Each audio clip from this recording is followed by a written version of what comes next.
Hi guys, I'm so happy to see you here as always. Thank you for joining me. Another reminder, just in case you guys have missed it, that we are monthly now with Remorselessly Biblical. And I just hope that you're continuing to get a lot out of our episodes together, our interviews with people. And this week, no, not this week. I just got done telling you it's every month. Okay, this month's guest is really incredible. I know I say it a lot.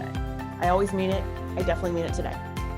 Beth Guckenberger is our guest today. And Beth has written 8 or so books, maybe more, but the book that we're going to talk about today is Throw the First Punch. First of all, you guys know I'm scrappy, so anything to do with punching and right hooks, I'm all about. Although I don't think that's what this book means.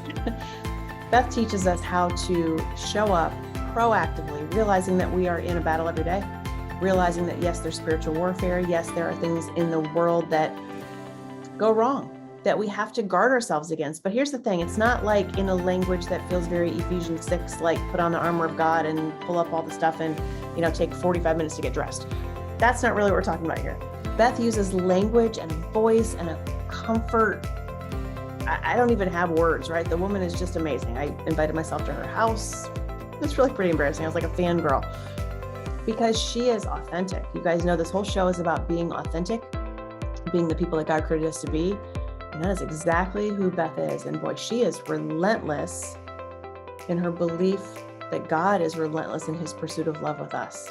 She said, above everything else, he is sovereign. And when she stopped trying to control things in her own life and just kind of gave that up and trusted, again, amidst her own crisis in life and loss and adversity in life, when she finally said, I get it, God is sovereign and in control and I can't explain it, but what I can do is show up and keep doing all of this work so that others understand it too. The woman is just unstoppable. And she's great. You're going to love her. So thank you as always for being here. And would you guys please do me the honor of welcoming Beth Guckenberger to the show.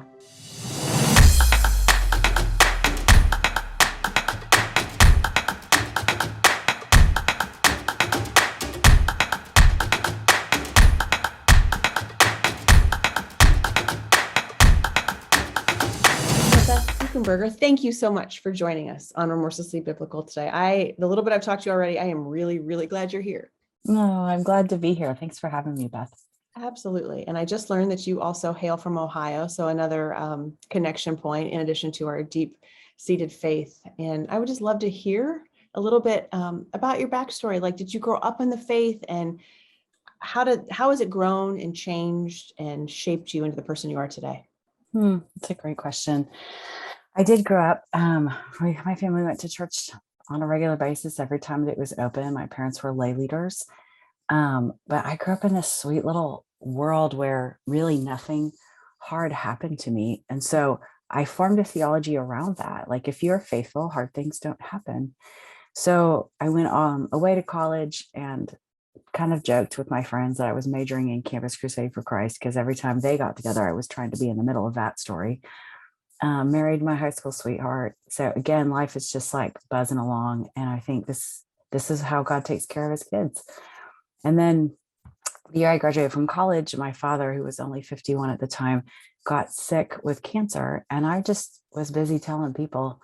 I was already using stages. I knew from a pretty young age, I liked talking in front of people about God. So I was doing it even back then. And I would tell people about his battle, and just knew, even as things got worse, that it's okay. God's just putting water on the altar. It'll still light up on fire. And so when my dad died that year, everything about my faith shattered, because there was no room in my faith life for something like that to happen. We prayed all the ways my Bible's taught me, like, 2 or 3 are gathered, and we fasted and we used oil and we did Jesus's name. And so if that doesn't work, then what else about this doesn't work? And Jesus and I broke up for a little season, and I had really no memory of life outside of a faith community and a faith walk. So it was very disorienting. I did come back to him later that year, but I kept saying I have like a bruise, like a spiritual bruise. My husband and I, through a series of events, made the decision to move to another country. We wanted to serve orphans and couldn't find, this is like the very beginning of the internet, couldn't find anybody who was doing what we wanted to do. So we were double income, no kids, which today I have 11 kids. So that was a long time ago. But we lived off one salary, saved the other, moved to Mexico in 97 and lived there for a year. And at the end of that year, we kind of thought maybe it would just be a 1-year experience, just learn the language, build relationships, start a foundation, see what God does. But I knew within a month that my life was changing. And we ended up living there the next 15 years. But that first year, in terms of my faith walk and my spiritual bruise, that first year, I got pregnant and had a baby, and we adopted an infant. And it's kind of a long story how God called us into adoption. Certainly, we already knew my body was working in those ways, but I do think adoption is a call, and he had planted a seed in my heart a long time ago. And so when they finally handed us our son, nobody knew it at the time, but I had a strong sense something was really wrong with him. His legs were scissored, his arms were frozen in some weird position. He had fungus on his body, and his belly was distended, and he was kind of a mess. Eventually, he would get a diagnosis of severe cerebral palsy. And all that season, after Evan was diagnosed, it was like this crash of, I don't even know how to pray. Like, you don't do anything about anything. I was a professional Christian. I used to joke because I was already a missionary at that point. I was already regularly communicating on Sunday mornings and stages. I was all the things I was supposed to be, but I had this doubt in my heart about what God was capable of doing. Yeah. And I I remember how disorienting it is. I now realize, that was almost 25 years ago. I now realize God regularly reintroduces himself to us, stretches our faith frame. But that was the first time really it had ever happened. And the punchline of that story was 18 months after we adopted Evan. He's the same exact age as our biological daughter. So they kind of functioned like twins, but one was normally developing and the other one was not. Yeah. One afternoon, a physical therapist came to my house to do some work with him and chided me for rescuing him too much. His muscles were hypertonic, and so he regularly struggled with movement and cried a lot. And I told her to get out of my house. And I sat down and started crying, and he started crying too.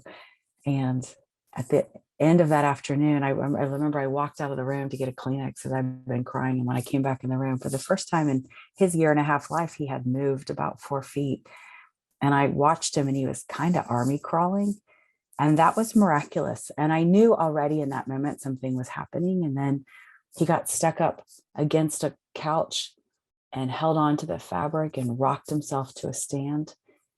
And then he cruised across the couch, pivoted on his heel, and walked across the room into my arms. And in about a span of just a few minutes, I witnessed my first miracle.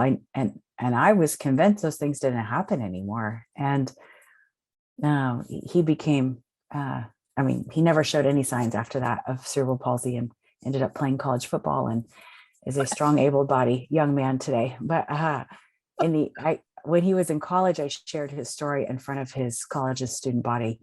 And as they were putting together the story, and that the student they recognized on campus was the baby I was talking about in that story, they started to roar at me. And I stopped them and I said, hey, the reason I share this is not so you know something wildly personal about my family, but the same girl prayed to the same God for 2 people I loved. And at the end of the day, the way that my spiritual bruise got healed is I had to realize that God is sovereign. And I think if I had to capsulize my faith story in just a sentence, it would be that I trust God's sovereignty, because the next 25 years, as I've worked in some really hard places around the world and with really hard stories, I've had to continue to hold on to that belief system that says even in stories we didn't write and don't like and can't control, we can trust that God is good. Wow. Wow. Thank you for sharing all that. That was not how I expected the ending to go. College football player, right? And, but it is, I think it's a beautiful depiction of a real life experience, saying 2 people that you love experiencing hardship, physical hardship, and two different outcomes. And what you're saying is, the bruise that you carried from your dad's death from cancer, certainly never goes away and wasn't fully healed, but it gave you perhaps a different perspective of how God operates, and just sort of like, God knows what we need, right? So we go through all of these seasons of adversity, and we always ask the question, but why? Why? It doesn't make sense to our earthly minds. And yet we're like, okay, when we relent the control thing and say, we're not in charge here, and I trust, that is huge. And obviously it changed your life, because I heard early in that story that you're like, well, now I have 11 kids. Can you talk to me a little bit about that? Yeah. My husband and I, neither of us are from large families. We didn't set out to have a family like that. I look back and now realize how grateful I am that God had that journey for us. I went on to have a bunch more, 3 more biological children. And then we continued to add to our family through foster care and adoption. And there's 7 girls and 4 boys. And it's fun to watch them interact with each other. We lived, again, a bunch of their childhood in Mexico. We've lived some of their life here in the US. We adopted some teenagers. So when you bring a child into your family that had someone else form such important years of their life, there's a lot of trauma that you have to become sensitive to and competent to address. And yeah, today it's a really fun, they're really pretty spectacular, but I am fully aware of the fact that God did a lot of miracles to make us a family and to heal some of their hurts. Yeah. And what are their age ranges? The youngest 4 are boys. So they're 18, 19, 21, and 23. And then the rest of them are girls. They start at 23. And then we have twin girls who are 35. Wow. Wow. So you have adult children. And earlier when we were talking, I was like, yeah, my baby turns 25 in a couple weeks, and you're shaking your head like, yep. It's been a really, I shared with you a bit about my story too. I couldn't have more kids after my transplant. So Olivia and I are extremely close. I like to think that, right? But she's also very much like Miss Independent, which is what, you want to raise. You want to raise your kids to be independent and to know God and to know themselves. And yet, man, it was hard. I was like, I kind of missed the momming gig when you were like 4, and I was smart. It definitely changes. You move more towards influence, certainly. And but I'm a writer, and so one time on a radio show I was interviewing a writer. Her name is Anne Lamott, and I was saying, I take a pause. You interviewed Anne Lamott? I did, yeah. I was just gonna say, some of your listeners might not know who that is, but she was a writer I admired. My stomach just sunk. Okay, go ahead. I'm sorry to interrupt. Whew. Well, I was like, forget all the rest of my, listeners. Like, hey, I'm a writer. You're like a much better writer. Like, what advice do you have for me? And she said, write something you would be delighted to stumble upon, which changed the lens through which I started to create. I wanted to be as vulnerable and honest as possible, because I wanted to stumble across writing that thought and spoke and shared in the ways that were most meaningful. But I also started to apply some of that thinking to even my family. Like, I want to have the kind of dinner table I would be delighted to stumble upon. I want to have the kind of family holiday gatherings I would be delighted to stumble upon.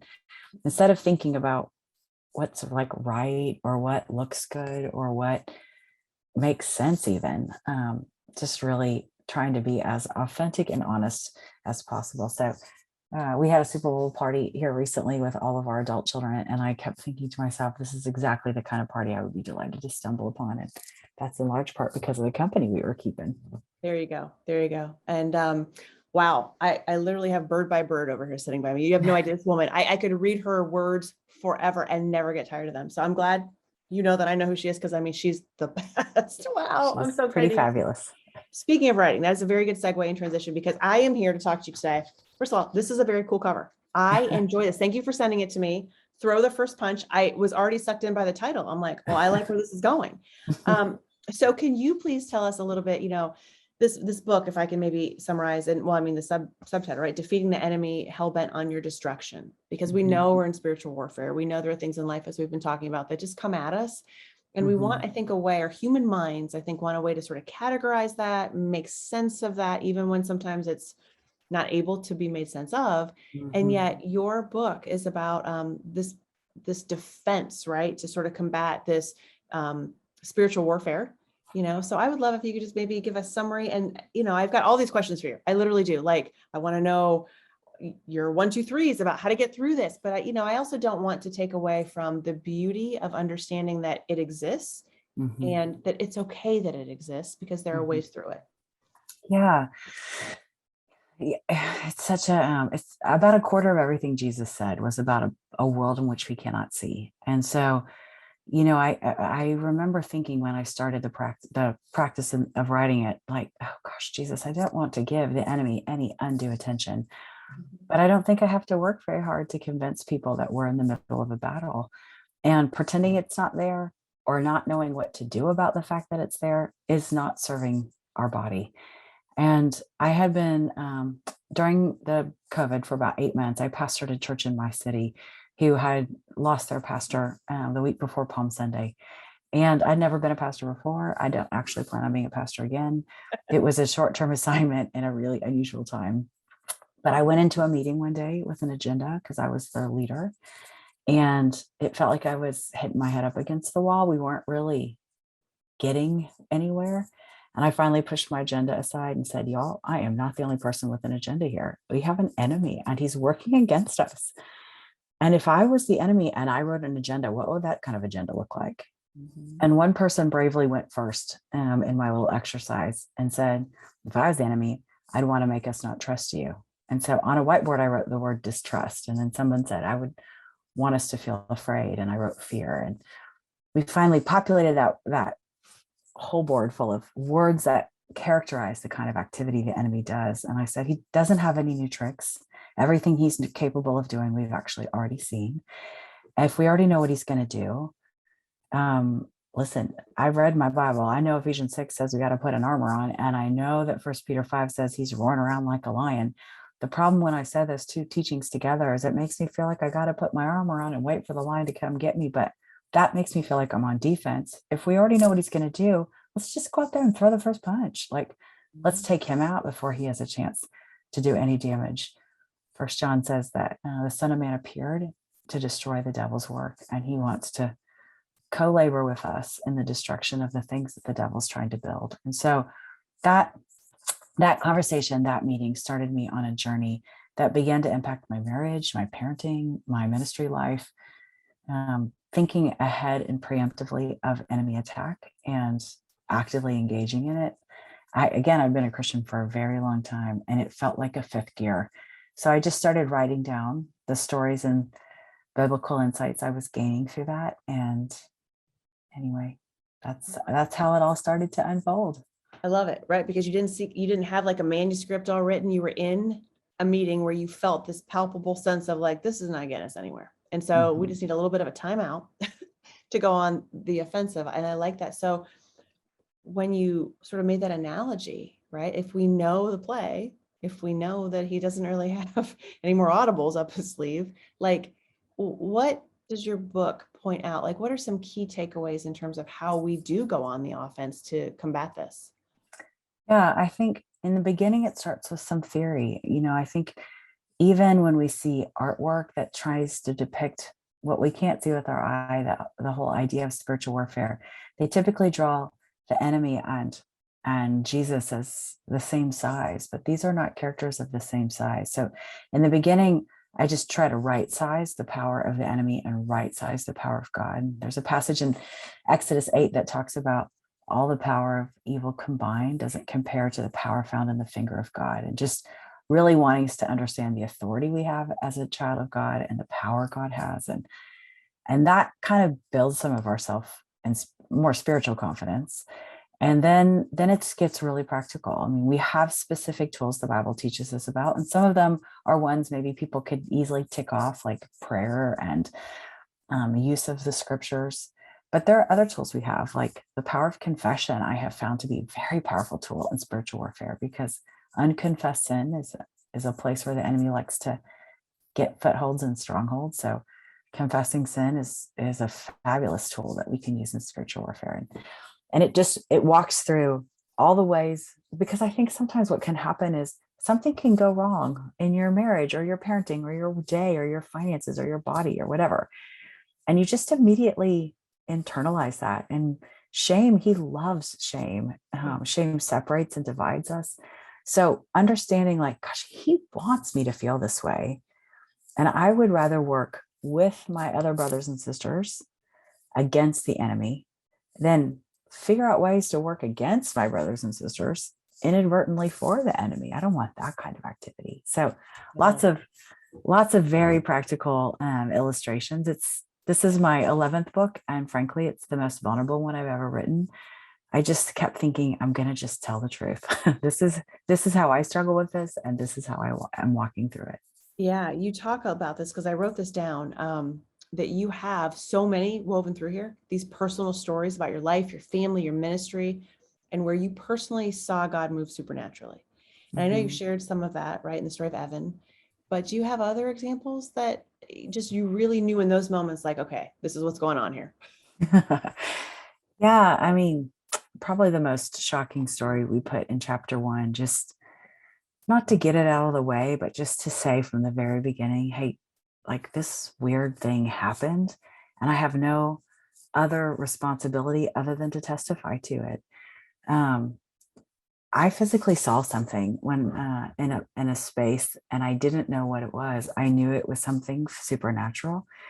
When it happened, it was the middle of the night. I ran into my house. I was living in Mexico. I called my mom in the middle of the night because she knows her Bible better than anybody I know. And I was like, Mom, like what? Like, is this biblical? Is this okay? Like, what? Like, help me understand.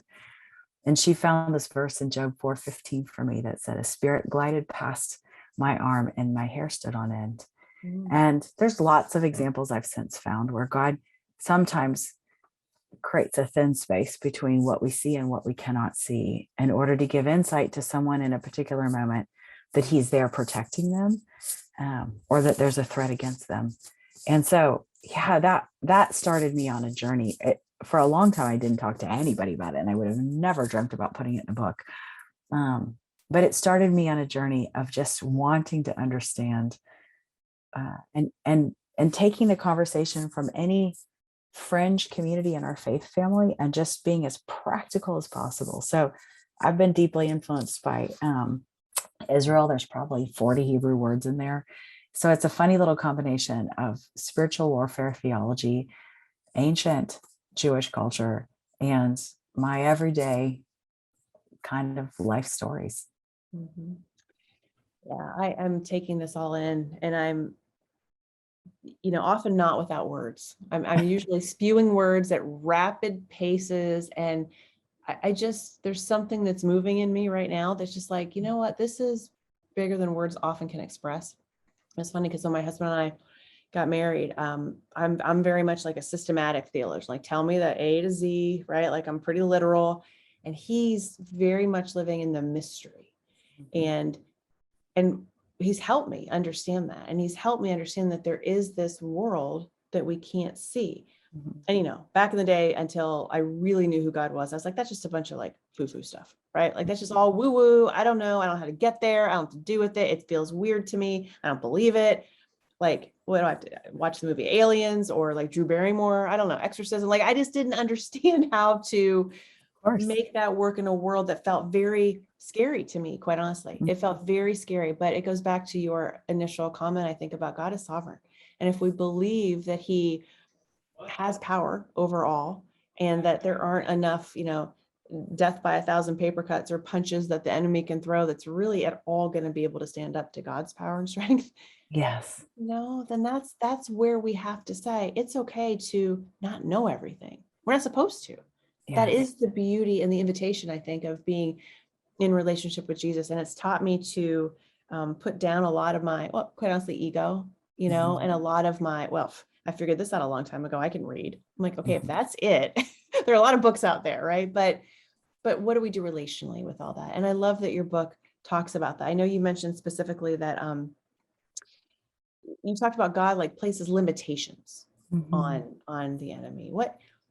I think there's been confusion, at least when I was even studying theology. I was like, I don't understand if Satan's a fallen angel, right? Like, and God once loved him and he's got keys and this whole thing, like I couldn't get my head around. I know who wins the war, right? I get that part. Right. And so I'm very much into athletics. I'm like, well, I want to be on the winning team. This is not a hard decision for me.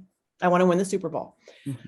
I don't want to like show up and lose. And so therefore I understood where to align myself, but I never understood what the opponent really looked like. Yes. So what limitations can you talk about that God places on that opposing team? Yeah. There's I always say I have a Bible crush on Moses. Like I love the book of Exodus and some of the principles that it teaches us. And during all those plagues, one of the plagues is the plague of darkness. And it says in Exodus 10 that the darkness fell so thick on the land you could feel it. And I think when I say that to people, there's a little bit of a head nod. Like, yeah, I've been in a situation where I felt like there was darkness. Like we don't have to see it to understand that there's that kind of influence that the enemy has on the world that we're living in. And all throughout certainly the Old Testament, but absolutely in the New Testament, Paul keeps talking about these little outposts of heaven, these little colonies of heaven, these spaces where God's kids act in a way that's not natural. In fact, it's supernatural. And there's evidence.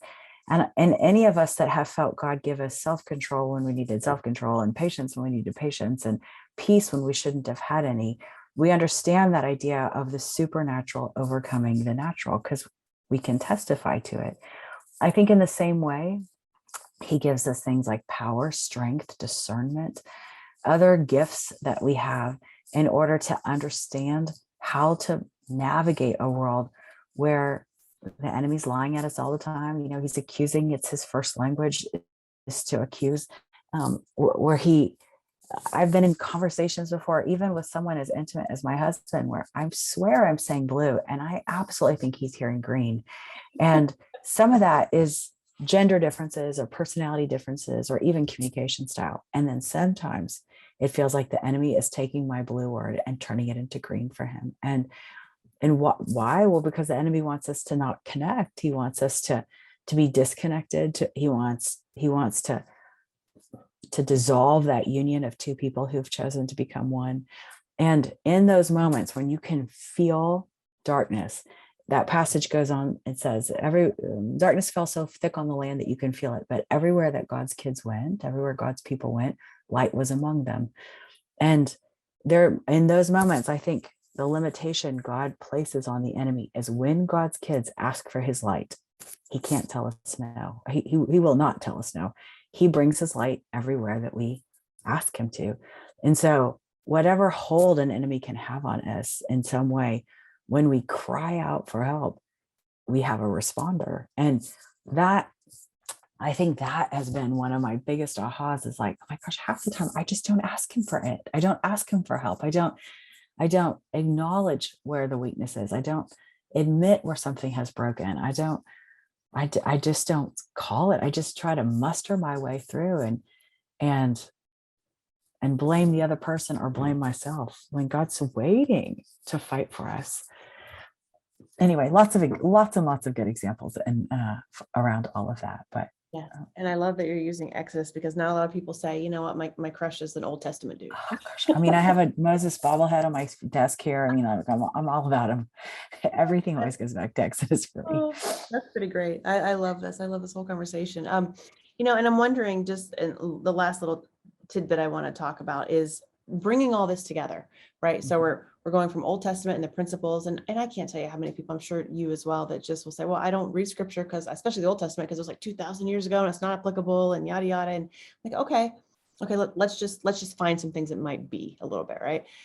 But how many, like in our culture, especially I think in our society, we're taught to put ourselves first. It's like pull yourself up by your bootstraps kind of mentality. And nobody really remembers the whole first is last and last is first sort of stuff. It's all like me, me, me, me. So how does the message that we are receiving in the world every day, everywhere we look, differ from what you're teaching us in this book? Because I think they're very different ends of that spectrum.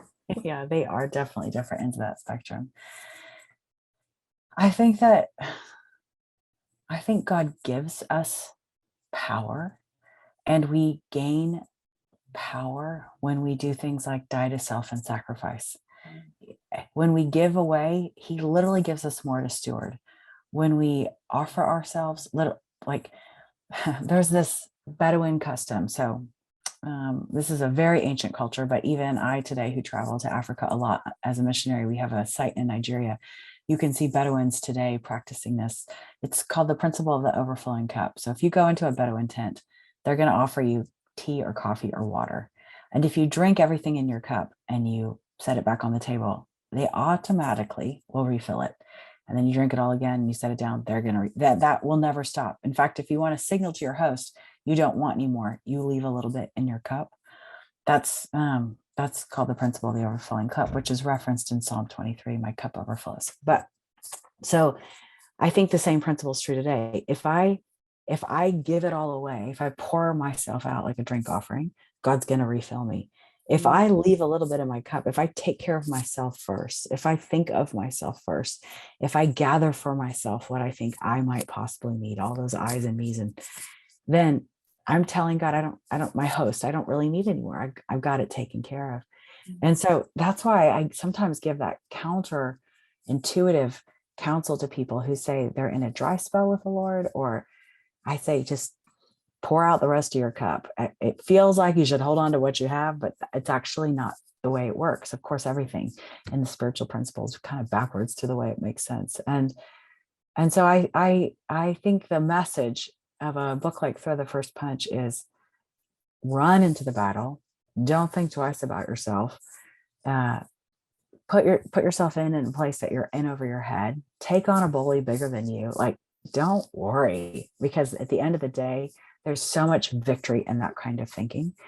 And there's a pretty continual sense of defeat when you think it's up to you, when you just do what you think you're capable of, when you just try to manage your own capacity, you end up feeling a pretty continual sense of disappointment and defeat. Wow. Faith in action is what I hear. Trust, undergirded in all, right? To trust in a sovereign God. Beth, I literally cannot thank you enough. I could listen to you honestly all day. I want to drive to Cincinnati. You're not pastoring this church anymore? No? I just speak there now 10 times a year. So no, okay. Somebody else's job. Yeah, I want to hear some of those 10 times. I want to go to Montgomery Inn when we're done. I want to do all the things. I literally want to come see you. I look forward to it. I would love it. You have been amazing. Thank you so much for pouring into our viewers and listeners, and for writing this book and putting it into the world. And I know, oftentimes as a writer too, and the enemy gets in our heads like, well, you know what, do you really need to write another book? Are you really a writer? All the self-doubt, right? And the self-condemnation. And yet you continue to show up and do it in a more vulnerable way, I think, than you said you ever have before. So it's meaningful, it matters. And I just encourage you to keep doing what you're doing and showing up in the world. And thank you for sharing yourself with us today. Oh, thank you for having me, Beth. Thank you. I look forward to that conversation somewhere between here and there. Okay, guys, thank you as always for joining me on another episode of Remorselessly Biblical. How great was Beth? That woman, you heard me. I was telling her I could listen to you talk forever, and it's true. People who are very just unwavering, unapologetic in their faith and their belief in God. I mean, you heard her quote scripture time and time again. That is a big defense mechanism that she has. And I think we can all learn from that. I think we can be inspired by that. I heard her talk about seasons of like dry spells in our relationship with God, going, yeah, that's normal. I mean, what Beth really brought to this episode and to our conversation, I think, is an element of normalcy, with an understanding that the world that we're in sometimes isn't normal, and there are things that we can't explain, and that is all okay. Because if we know that we're under attack in whatever way that looks, I love when she used the analogy of like, sometimes I'm talking to my husband and I'm saying blue, but he's receiving it as green. Okay, usually I just blame my husband for like, what, you're not listening to me? Do you not hear me? Sometimes that's probably true. But Beth gave it a different perspective. Like, you know what? This spiritual warfare, this enemy, whatever the label is that you want to call the losing team, right? We know Jesus wins. We know that as believers, we know what happens in this sort of spiritual battle and the warfare that we're in every day. We understand we have the end of the book. But what we need to do is to defend ourselves while we're in the middle of reading the book, of living the book out. And she says, you know, get in the game and be proactive. So, wow, I am just really blessed by everything that she taught us. The woman was preaching in a way that didn't even feel preachy. I'm serious. I want to be best friends with her. Did you guys pick up on that? She's amazing. And I'm just always really grateful for interviewing people on the show who encourage us, who say, you know what, it's okay. We got this together. And really, we got it because we don't. God is the one who is sovereign. So guys, if I can help in any way, please reach out to me. I'm at bethfisher.com. If you want to connect with Beth, I'll put all her information. Obviously, get her book. Throw the First Punch. Amazing. I'll put all that in the show notes. And as always, thank you so much for continuing on this journey with me. As a reminder, be remorseless on your journeys, which means without guilt, in spite of wrongdoing. Don't have guilt for the stuff you've done wrong in the past. You guys are forgiven. You're loved unconditionally. You have mattering and value and worth. I love you. God loves you. Love each other well. Okay, I'll see you guys here next month. Peace.